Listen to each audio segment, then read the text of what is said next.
Alright guys, welcome to another episode of An Exclusive on IKTV.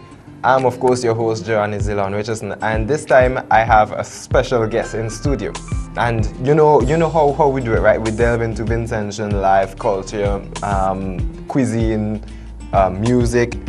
Once it's Vincentian, we're into it, alright? So today, my guest is Adrian Alexis Wright. He is the only child of parents Angela Joseph and Julian Wright. His mother, Angela, influenced his interest in music and poetry because he is also a poet. In 2004, Adrian got first place in the Constitutional Review Committee's poetry contest, and then in 2005, he entered the SVG Music Festival Songs Contest, and he entered with an R&B song. He got third place for that. In 2007, he participated in the National Broadcasting Corporation's Dub and Rap contest and got second place, and so forth. We're going to delve all into that. So, delving into Vincentian music and lifestyle. Adrian, it's a pleasure having you in studio. It's a pleasure to be on the show. All right, I can call you Adrian, right? Sure, no problem. Okay, so let's start. How are you today? I'm all right. Yeah, are you feeling a bit nervous or anything being on set? Well, yes, I'm a bit nervous, yeah. Okay, well, for a guy who's been on the scene for so long, yes. Okay, so we're going to get straight into it. Tell us a little bit about yourself. Who is Adrian? Well, basically, I'm a songwriter, poet, producer. Okay. And I've been doing this since the age of 13. From the age of 13? Yeah. Okay, so where did you grow up? Well, right here in St. Vincent and Grenadines, Kingston. I was raised basically by my mom because my father was rarely around. Right. So that sounds a lot like the Caribbean, you know. Right. The single parent thing. I think that's something that we really need to address here in St. Vincent here, because we don't want to follow the rest of the Caribbean. And I know I'm going to pick up on this, but hey, so something has to happen, true, right? It's true, so, yeah. Okay, so when you start, you said in your bio that you were influenced by your mother into poetry. How did that come about? Well, from a very young age, my mom was always around me. And she would often read like nursery rhymes for me and books of poetry. And then we would often play games together where she would give me a word and I would have to rhyme to it. So basically I learned how to rhyme and how to write poems with the help of my mother. Yeah. Okay, and so the poetry, I'm guessing, eventually developed into... Right, it developed over time.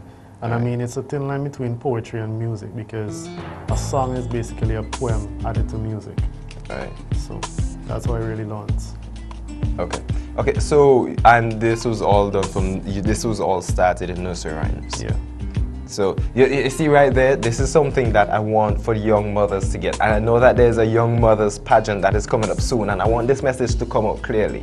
You need to start training the children early. You read from them from since they're in the belly, you know, so that they can develop cognitive, so a lot of different skills, you know, reading, writing. Believe me, it helps. All right? And here's an example. All right. Okay, so from the age of 5, you started to learn to play the piano. Tell us a bit about that. Well, in the beginning, I was not interested in music at all.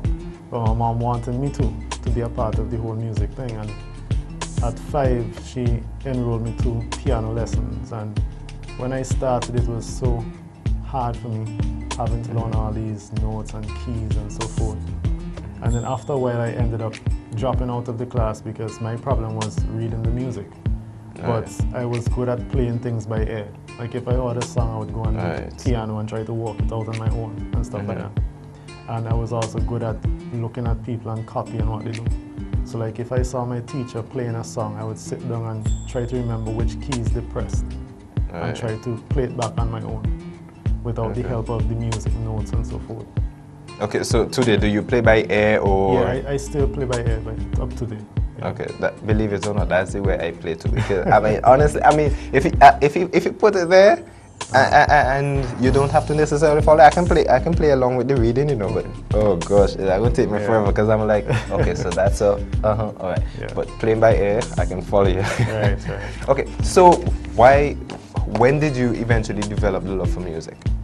Well, after I realized how fun it was. I mean, when you can play a song and then it sounds good, you know, that's where I started to get interested in it. And then after a long while, after I dropped out of piano classes, I wanted to study to play other instruments. So then later on down in my life, I learned how to play the drums. I completed level 1. And after that, I tried learning to play the guitar and also the violin. But then the violin was kind of hard for me, so then I ended up dropping out of that class. And that's basically it, you know, being around professional musicians as well and hearing them play, that made me develop a love for the art. Okay. Yes. So how many instruments do you play currently? Well, I can't really consider myself to play as professionally, but I can play the guitar, I can play the drums and the piano. Okay, well, I guess in a sense that still runs you off as a musician. I mean, that's more than one instrument to begin with. Right? Okay, so before we go any further, we're going to take a little step into some personal issues, right? Because we want to let people know who Adrian really is, you know, where you came from and stuff like that. And we're going to hit a matter that is, I don't know if I should call it controversial, right? So before I go any further, you know about the incident on Facebook where the young lady posted pictures of herself and her mother was beating her on Facebook. Okay, so that sparked a lot of issues throughout St. Vincent, I thought about that, Right, and there's one thing that stood out to me, and a lot of people are gonna object to it, but for me, that was abuse in itself. And I'm bringing this up because I want your opinion on this, and for a reason before we go any further. And that is because you have, in your own sense, experienced some abuse from your father, Julian, right? So first, before we go any further, what was your opinion on that when you heard of it? When I saw the video, you know, I would agree that it is abuse, right? Because there's nothing wrong with beating a child for doing something wrong. Right. But the extent to which her mother continued. Right. And then the use of foul language, and it is a simple logic. Children learn from what they see, and that's so they develop now based on what happens around them. And that's sending me on another touchy topic, and I guess we're gonna have to hit this later down, because I agree with Stephen Joachim, because Stephen Joachim once said on a program that is out of season right now, that was on IKTV, To The Point, and he said on the same matter of beating, that doing the same thing over and over and expecting a different result is foolishness. And that is my personal view on beating. We're going to go down that road another time. But first, we're going to take on your experience on abuse. Okay. So tell us a little bit about it before I try to delve into this. Well, I've been through a lot of abuse, I should say. And that has kind of molded me into the person I am today. Okay. Over the years growing up, my father never wanted me to have friends growing up. He always used to say, well, having friends would corrupt me. You know, so in school, from primary school come right up, I was not allowed to make friends. I was not allowed to go out apart from school and home. You know, I was not even allowed to go over by a neighbor or talk to a neighbor. You know, and my life in a nutshell is basically me doing everything by myself, studying alone, playing by myself, you know, and that's basically it. And then my father now, oftentimes I would try to go against his rules and, you know, try and go out and make friends, talk to people. And every time he caught me talking to somebody, he would beat me severely, to the point where I might be bleeding or something, you know. And basically when you go to school and your classmates see you with a lot of bruises and scars, they would make fun of you. And you know, having to face all that growing up wasn't an easy thing for me. But then after a while, I kind of grew accustomed to being alone. And I depended upon myself. I never asked anybody for help. I never did anything. And that kind of put me like in a bubble. And then people started to term me as selfish and all these kind of names and so forth. But it's just that I developed a fear now of being around people. And that has impacted on my life a great deal, because it's kind of a setback to me now as an artist, because if I have to do an interview or if I have to perform, it affects my performance, it affects the way I carry myself. It affects everything about me. And just the fact that me talking to somebody you know, it's like a miracle today, you know, because I was so enclosed. Okay, and I guess that is why I'm even more grateful for this interview. Okay, so going on to the abuse, before we go any further, I want to tackle the beating first, because this is something that really bugs me, you know. Just last night, I heard of a story of a mother who would put her daughter to kneel on a grater and have their hands over fire and still beating them. Okay. And this, I don't know, this is something that really drives me insane, you know. Sometimes I get really upset just thinking about them. And I'm wondering, where are the other end of the family members? Where's the police? So this brings me to the question now. Did anybody report what was happening to you? Well, the thing with my father was a police. He was the police? Yes, but the way he used to carry himself, everybody was afraid of him. My mom was afraid of him, and even some of the police at the police station were afraid of him. You know, so it's like there was nothing I could have done. Because there was this one particular incident, right, at school that I could remember, was where my father, well, he used to bring lunch for me almost every day. And the reason why he used to do that is because he wanted to make sure that I never spoke to anybody. So he used to bring lunch for me every day, and there was this one day he caught me talking to somebody in school, and he said that he's gonna beat me. So I'm thinking, okay, he's gonna wait till I reach home and beat me and so forth. And then surprisingly, he waited until the bell rang at 1 o'clock. And he waited until everybody was assembled in the school. And he stripped me naked and beat me in front of the entire school. Wow. Yeah. So did any of the teachers do anything about this? None of the teachers did anything, because at that time it wasn't like now. Right. I mean, if anybody saw anything like that now, they would say, oh, that's abuse and you're abusing your child. But back in my time, the teachers were looking at that as, oh, probably he did something bad to deserve that. Right. So nobody did anything, and all the children were doing were laughing. You know. So. Okay, so that brings me now to another point, right? I'm gonna stretch it out from St. Vincent. In the Caribbean, in the whole, there is this thing of beating the child to correct the child, and people love to use the Bible.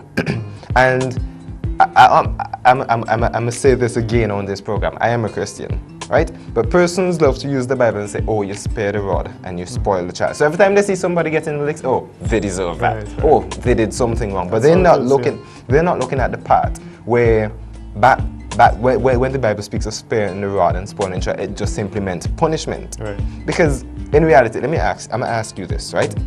If you were grounded instead, right? Do you think that you would have had a different personality now than compared to the beating? Well, not really, because my life would have still been all about me. Right. Because I was not allowed to make friends, I was not allowed to talk to anybody. Right, but do you think that the fear would have been as it is now, the paranoia? It wouldn't have been so intense, but yeah. Okay, so for the parents who are looking on right now, what would you like to say to them about this beating issue? Well, my personal opinion on it is that there's nothing wrong with beating a child, but it's the way you go about doing it. You know, because my father went about it completely wrong. You know what I mean? He would beat me with anything. Caught in wire. He used to use the belt, but he never used to like the belt because he said the belt was too soft. So what he did was he switched the belt around and beat me with the belt buckle. You know, I remember I got chopped about twice across my head and so forth. And basically he would beat me with anything that's at his reach, whether it's a book, a shoe, anything. Okay, do you believe that stuff like that still happens today? Yeah, of course. None has really changed. And what do you think that is? I believe that these people going through these situations, most of them are afraid, just like me back then, to speak up about it. You know, and maybe because of their circumstances surrounding them and their parents, you know, social status and so forth. Okay, but last year there was a talk about a law for child abuse, and yet I have yet to see any result from it. I have not heard anything. I'm not sure if there was anything done so far since after it was mentioned, but I've not heard anything about these laws to protect children against child abuse. I'm gonna put you on the spot, and I want you to send a message directly to the government And I'm not just speaking about the governing party. I'm speaking about all branches of the government. You know, the media is also a branch of the government. So we want to send this message out. What do you want to say to persons in pushing this abuse law? Well, it is something that is important because you don't want everybody to turn out like me and be fearful in their life and so forth. And it's also damaging to people who are not strong. Because I'm strong, I mean, other people have committed suicide. Right. You know, and my abuse has made me into a stronger individual, whereas for others it might not be so. Right. So therefore it's important for the government or whoever to enforce certain laws and, you know, punishment for people caught in the act of abuse. Right. And no matter what the status is for these people, because for example, your father was a police and he's the one carrying out the abuse. Right. And even today, there are so many different types of abuse. There's the verbal abuse that goes on. You know, sometimes people are gonna call, they call their children names and say, "You stupid," you know. Right. These things that affect children psychologically. All right. Okay. So I'm gonna take an ease off of this, right? And we go. And this happens to be a follow-up for everything that is gonna happen. So I'm guessing eventually we're gonna hit back on it, right? So let's take a step down, right? Your poems, when did they start to develop? Well, sad to say, my first poem that I ever written was actually about my father. It was actually cursing him, telling him how much I want to kill him, etc. And when my mom, I mean, it was like a entire exercise book. Okay. Yeah, and when my mom saw it, she just threw it in the fire because it's something that she was ashamed of and so forth. But I remember I sat down almost for like an entire night writing it because I felt so upset that I had to go through all of this in life and so forth. And nobody was doing anything, you know, and yeah, that's how my poetry actually got started. Okay. My first poem was actually writing a poem against my father. Okay, so as much as all of this has affected your life presently, there is, just like anything else in life, there are ups and downs about it. So despite this evil, as I'm gonna call it an evil, right? You have been able to channel every ounce of this into something creative, into poetry. All right. So going back now, before you started establishing your poetry writing, when did you break out of the I don't want to say maybe I should rephrase it. When did you decide to rebel completely and started talking to people? I would say from age 17. Yeah, from age 17. Well, all throughout my school life, I did talk to people in school, but I couldn't make my father catch me talking to anybody. But I started to rebel from age 17. I started going out, you know, if anybody invited me anywhere, I'd go out and so forth, and try my best to make friends. And even that was very hard for me because I didn't know how to.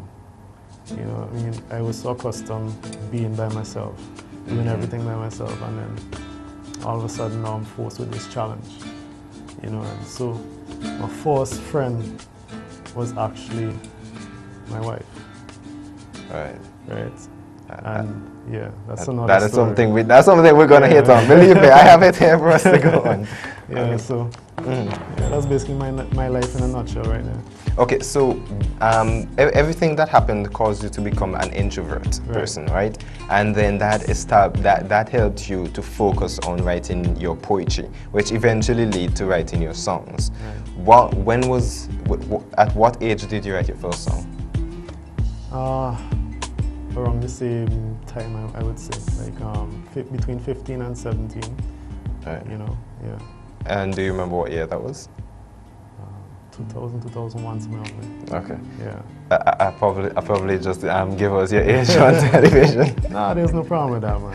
Okay. Yeah. All right. So in 2001, you were a part of the Young Leaders. I guess this was also part of your rebellion against your father. So you joined the Young Leaders in 2001. What was that like?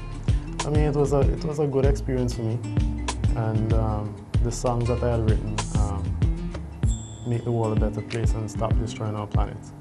At that time, the theme was about the environment.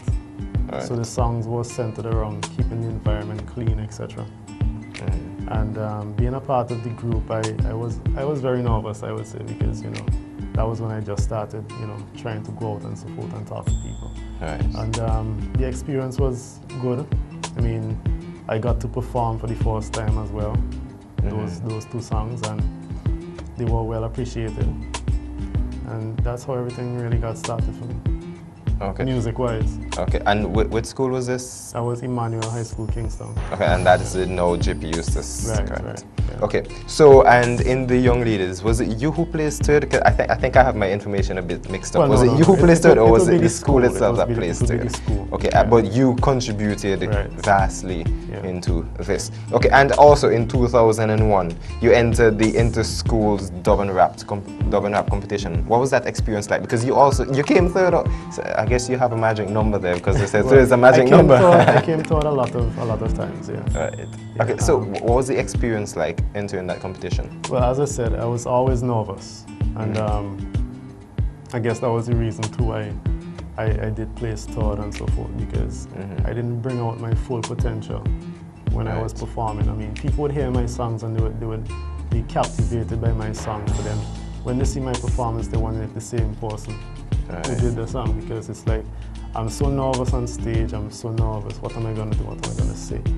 And then also when you're nervous, it's like you end up forgetting your lyrics at times. Yeah, so those are my problems. Okay, so before we're going to take it off now, right? Because we have other artists in St. Vincent and the Grenadines, and I'm going to personally say this on television, and I know I'm going to get bashed for it, right? But there are artists who are very good writers and they're very good vocalists and stuff. But then when they go on stage, their performance level just kills everything. Do you think in any way that it might have some relation to childhood? There's a possibility. Okay, and what would you say to them who would have done that? I mean, you are not completely out of it yourself, correct? Right. So you're making a strive for it. So, and I always believe that one of the best ways in learning is to teach someone else. Right. So what would you say to someone else who gets trouble on stage in their performances from that?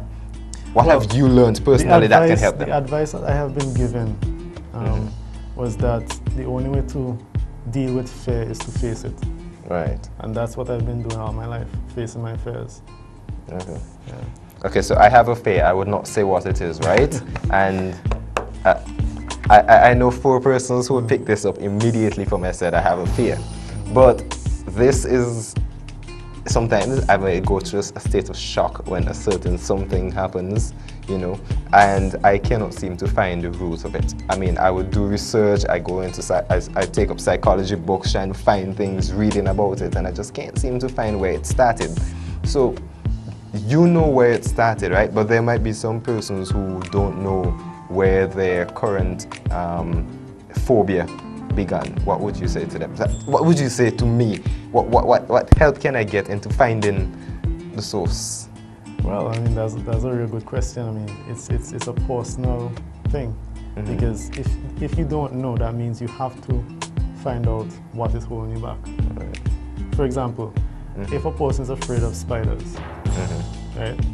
And I mean, they are in a situation where, let's say they're holding a child in their arms, and a spider drops on the child, what are they going to do? It's a pretty good question. You understand? So it's all a matter of facing your fears. That's all it goes back to. Right. So it's all facing the Facing your fears. fears. Okay, so I'm gonna take jumps. I'm keep jumping because we're pressed for time, and we have a whole lot of information here to cover, right? So when you met your first friend, who then became your girlfriend and your wife. I mean, kudos to you on that one, right? That was in 2001, about 2002. Yeah. Okay, so what was that process like, introducing yourself? Considering the fact that you're introvert and you're not sure what to say, how did you manage to? Well, that's a long story, but to summarize, the first time I saw her, I was at the library studying, and the first time I saw her, I didn't talk to her. I just looked at her, and then there was this time, probably like months or so after, I saw her again at Dewey Library, And I remembered her because, you know, I had burnt her image on my mind, so to speak. Right. You know, and then I approached her. I didn't even know what to say. I just approached, and whatever came to my mind, I just decided to talk to her. I mean, it was a bit awkward, you know, but at least I can say I'm pleased that I made a step to at least say something. Right. Yeah. And you have been well rewarded for that. Right. All right. You seem to have some stories that can sort of in a way correlate to mine. You see, because okay, my betrothed currently, my only words the first time we met was nice voice, and that was it. And I was like, yeah, okay, this is awkward. Move away. Right? Okay, but you've been making progress, and that is something that must be commended. You have even stepped out into the music field and putting your music out. So in 2004, you wrote a song, You and Me, and I would like to believe that you wrote that song for your thing. What's her name? Shellian. Okay, so you wrote that song for her, You and Me, and then you eventually submitted this song to VH1, and you received Outstanding Songwriter. What was that like for you? I mean, you must have been blown away. This must have really given a serious boost to your confidence. Yeah, it did, because at the time too, I was a bit upset in the fact that I had recorded the song at a master room studio with Mark Cyrus. Right. And I did a music video as well, and I sent both the audio and the video to this international song contest that VH1 was hosting, and the response that they gave back was that the quality of the song, the recording of the song, was not up to international standards, and that's why I didn't place inside the contest. But I did get recognition as an outstanding songwriter, and that kind of helped to boost my confidence as well. Okay, so and I'm guessing that this was probably Mark Cyrus's boost, because no, he's a big music producer now, so he probably is like, boy, this is something I need to work on, boy. Probably. Okay, so over the years, right, before we got up to this, you recorded songs in various different studios throughout St. Vincent, and you had opportunities working with producers such as, I'm looking at the screen, so forgive me for not, I have notes all over the place, right? So you had the opportunity of working with professionals such as Zoe Stapleton, Shane Daniel, Junior Sutherland, Mark Cyrus, and Adrian Bailey. And you've been publishing your poetries online. I mean, this is I keep stressing on it, this is a big step for someone who has been so introvert and literally forbidden from socializing with your peers and stuff. In all of this progress, right, when you started publishing in the newspaper and you went to these studios to record, what was the foremost thought in your head for everyone? Well, as I said, everything I do, I'm always nervous, but I still do it. So everything just happens to be face in your face? Yeah, because I mean, the way I see it, God has given me a talent, and it would be a waste of my life and my energy to just sit back and not use it. Right. So that's how I look at life. Okay, so is this what propelled you into even more into your poetry? Because also in 2004 you entered a poetry contest and you won first place. So what was the motivation behind this specific poem? Well, or should I say group of poems that caused you to win first place? Well, that time it was for the Constitutional Review Committee. Right. So basically, my poem was entitled The Constitution. So it was basically talking about the importance of the Constitution, etc. Yeah. So where can I find a copy of this poem? Well, unfortunately, I no longer have a copy, but it will be in the newspapers around that time. Okay, so I'm guessing I need to go to archives. I didn't get the chance. I didn't get the chance to go to it before this interview, but I'm gonna go and look for it, and I'm gonna do my own reading, and then I guess we can have it posted on our Facebook page, because we have a Facebook page, an exclusive. Yeah. That's cool, right? Yeah, no problem. All right, we're gonna be pushing your music all the way. All right. Okay. Before we go down to 2005, right? I'm not sure the time period between this, but you were offered the position of a manager, right? And you turned this down not because you don't want a manager, but because of certain other reasons. So, do you currently today have a manager? No, I don't have a manager. Would it be because of the same reasons? No, Or I is mean, it all connected? I'm looking for a manager, but it have to be somebody trustworthy. Right. You know, somebody understanding. And the people person. Right.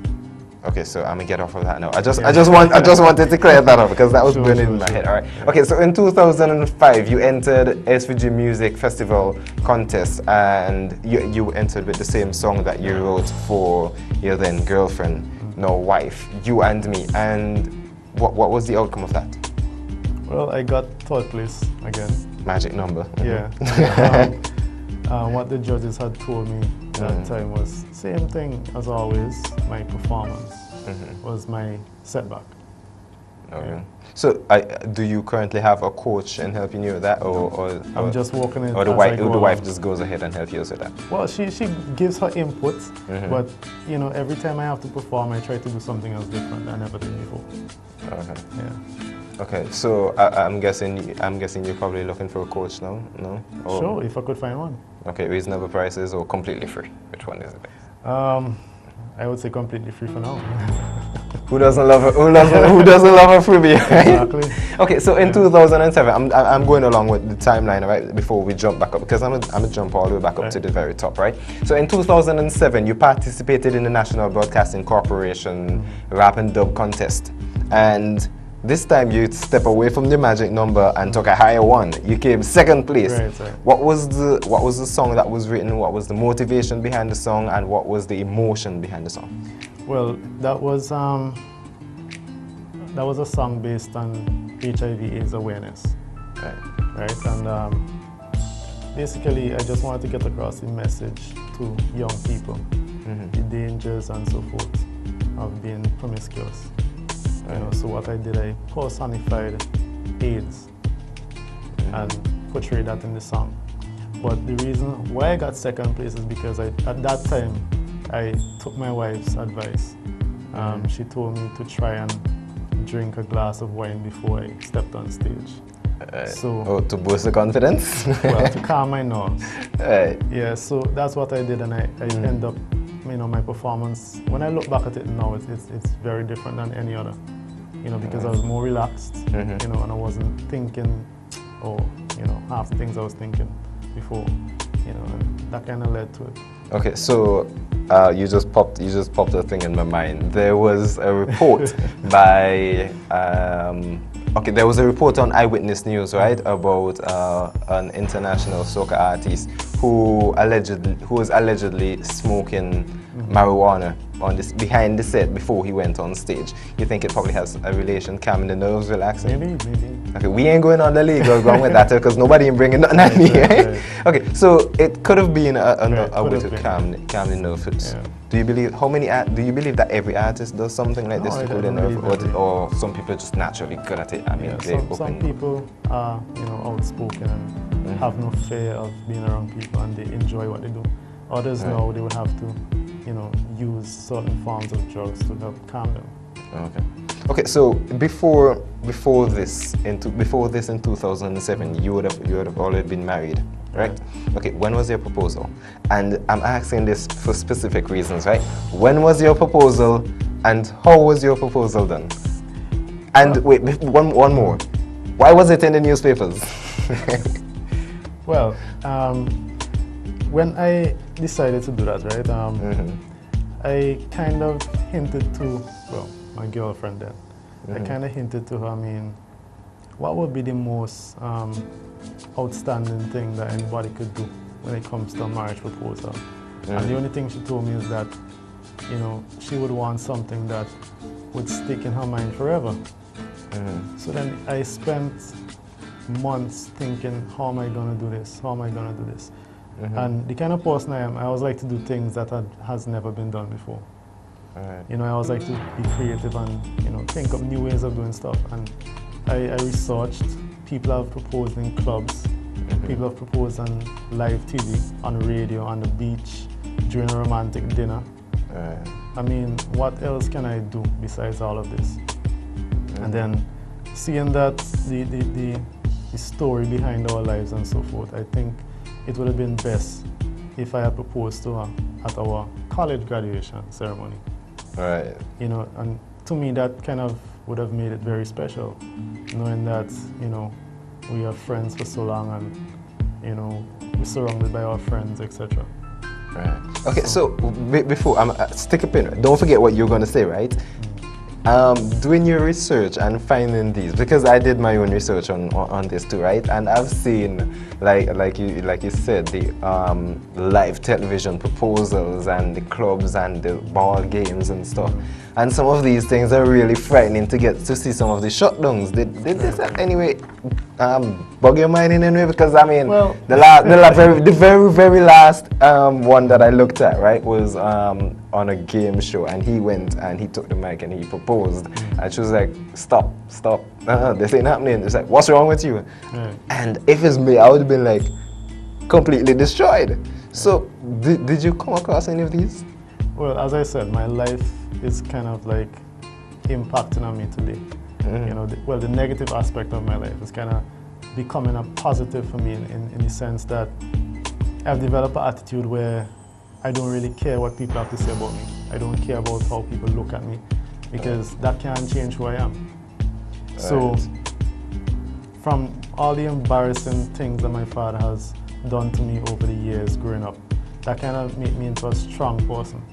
So I'm not a person easily embarrassed. To embarrass me, you have to do something that has never been done before, you know? And so, of course I thought about it. And I always tell myself, I mean, if she had said no, I mean, I would just say, okay, cool. But we'd still be friends. Okay. Yeah. You know, when I saw the video, because I officially saw it on a video probably about a year and a half ago. I actually saw the video on YouTube. Right, because I was just going through some friends thing, and I saw a friend had liked the video, and it's a college graduation proposal. So I'm like, okay, click it, and I was like, seeing that, I'm like, this is so cool. I'm like, this is something that gotta be real hard top in St. Vincent, and they're gonna need. So after this thing hit the newspapers, and it probably would blow up on social media, what was the feeling inside? Besides the joy that she said yes, what was the feeling inside? Well, it was a surprising feeling. The reason why it was in the papers and so forth was because that was actually the first time that Vincentian man actually proposed in public to, you know, to anybody. You so started like, setting a thing. Yeah, so it's like I became the first man ever to do something like that. So that kind of made me feel good in the sense, you know, and something I'm pleased about. But in the other light, it became like a, what should I say, like a virus, in the sense that when I was also participating in the Digital Rising Stars, that was the only thing people wanted to talk to me about. They was not interested in my music. They was not interested in anything. So you started living under the shadow of your proposal. Yeah, I mean, all they want to talk about, is this proposal, you know, and basically any interview. That's always all. comes up. Yeah, that's all. So I guess I'm not a statistic. Well, not entirely. Right. Yeah. Okay. So in 2011, you participated in the St. Vincent and the Grenadines Cooperative League Songs Contest, and the song that you did is called "The Cooperative Legacy," and that was a rap. Yeah. What was your what was the lead up to it? What was the motivation besides the theme of the contest? Well, I remember that I was with Gecko sometime back, and I needed a loan, and I realized how easy it was once you remember to get a loan at these credit unions and so forth. And then I just say, you know what, I need to get the message out there to the people. So then when I heard about the contest and so forth now, I already had the ideas in mind of what to write about. So then I just jumped ahead and do it. Okay, so all the while your music, everything that you do have been having a message. Right. Okay, so we're so pressed for time. All right, in 2012 you were awarded Young Poet of the Year by the Vincentian Association of Artists, Writers and Producers. What was that? Well, that was a good feeling. I mean, it kind of made me feel that my work wasn't in vain. Right. Yeah. So how did that lead up now? I mean, in 2014 now you've produced your first studio album. Before we get down into that, was that a lead up to it, like a motivation? Report of the year. So that was definitely a motivation because, as I said, for all the years I've been doing everything by myself. You know, so that was definitely a motivation for me. Okay, and before you have a son, correct? When was he born? Well, last year. Last year. Okay, so so that's 2013. That's another piece in my timetable. All right. So now in 2014, you have a 2-member team behind you. You have your beautiful wife and your adorable son, right? And he is really cute, I must say. Yes. Okay, and he actually looks pretty much like you when you were younger, because I went online on Facebook and I saw a picture with it. I was like, well, look at that. All right, so now that you have a little team behind you, your first studio album, Poor Man's Music. Tell us a bit about that. Well, Poor Man's Music, I would say I started producing that since 2004. Yeah. The reason for the title is because since 2005 until presently, I've been employed with government as a temporary clerk. Right. You know, and that's a long time. So it's basically like a financial stress to, you know, you have a family to support, you have bills to pay, etc. And I wanted so badly to record an album, but I couldn't afford these high studio costs. You know, so what I did, I decided to, learn to produce my own music, digitally and so forth. And I went about doing that. So hence the title, Poor Man's Music. Okay, so the title, everything just seems to relate to life. And I'm guessing because of time, we're going to have to put this for another interview, because I really want to get back on this abuse topic. And it's about time that media in St. Vincent actually acted as what we're supposed to be, and we need to hit certain things really hard. So I'm hoping I can get you back in studio to deal with this, right? Okay, but in closing, this question that I keep asking it to everybody who comes in this studio. At the end of the day, after the music stops, after this interview, after the poetry is, how do you want to be remembered? Well, how do I want to be remembered? I want to be remembered in a positive light, because life is something more of like a testimony. So when you die, how are people going to look at you? You have people out there that are into, gangster rap music. Right. I mean, you have the dancehall music with a lot of explicit material inside of it. I mean, when you leave this earth and you stand before God, how are you gonna feel knowing that you put out all of this negativity into the world? You know, how have you influenced anybody to change their life or do something positive with their life? When you rap about guns and killing people and drugs and so forth, that's only negativity, and all that will fall under evil and wickedness. Right. So when I leave this world, what I want people to remember me for is my positive messages and the impact that my music would have and the impact my poetry would have on others, you know. Right. And that's what's important. A great impact. Yeah. All right. So, with a brand new song to his long time writing abilities, musician skills, if I should call it like that, and an artist, Adrian offers a fresh vibe and rap backdrop on his music, all while keeping an inspiring lyrical message. Despite every obstacle faced, we hope that you will definitely be moved by this soulful melody that is sure to soothe your soul. Adrian, it was a pleasure having you in studio, and looking forward to having you again and hitting on that abuse topic. And let me just say as well to the viewing public that the album Poor Man's Music is available online on Amazon and iTunes for sale. So you can go check it out. Alright, guys, don't forget to check it out. It's Poor Man's Music by Adrian Wright. He is a Vincentian and we need to always be supporting our own. It's about time that we start supporting Vincentian, be a patriarch. And you know, we're coming up close to independence. Oh, I need to get to independence or something. But yes, we're coming up really close to independence and we need to support our own. We need to push Vinci. You know, on Independence Day, you're going to be tweeting Vinci to the bone and posting on Facebook, Vinci to the bone. Here's a chance to prove that you're Vinci to the bone. Support Vincentian Adrian Wright. Alright, you've just seen another episode of An Exclusive on IKTV. I am, of course, your host, Joanne Zilon, and it was a pleasure having you. See ya. And if I am a reflection of him, then I must be fly, because his light, it shines so bright, I wanna lie.